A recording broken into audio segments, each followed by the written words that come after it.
So, I mean, under GDPR, right, there's this concept of a record of record of processing that you're required to keep about all the different types of personal data that you're collecting and how those are being used in your organization. I think of a data map, though, is potentially even going a little bit deeper, right? And could be visual. It doesn't have to be an Excel spreadsheet, right? And what it's really about is understanding what are all the types of personal data or personal information that you as a business are collecting, and where do those live? Do they live in different databases? Do they live in SaaS applications, right?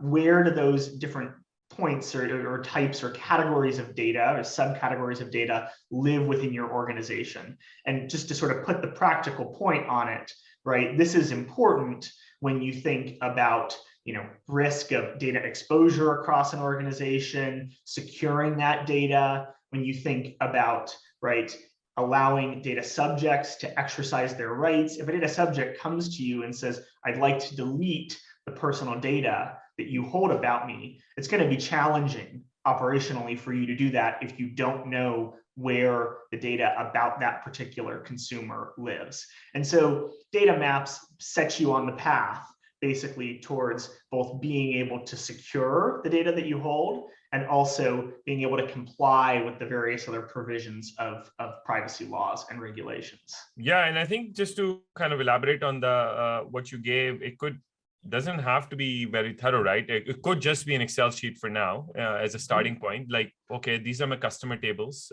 These are where my folders are, which has customer contracts sitting in there.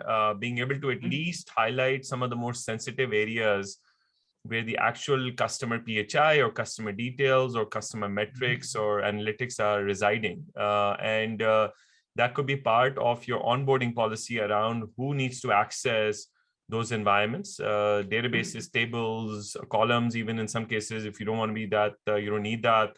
But access to different folders, environments in Jira, for example. So the data map could really be the starting point, as you said, in defining a lot of these policies, or from day one up to like as you scale up from there. So losing touch of where that data is residing probably becomes very untractable in the long run. So I think that's probably the first thing that comes to mind for sure.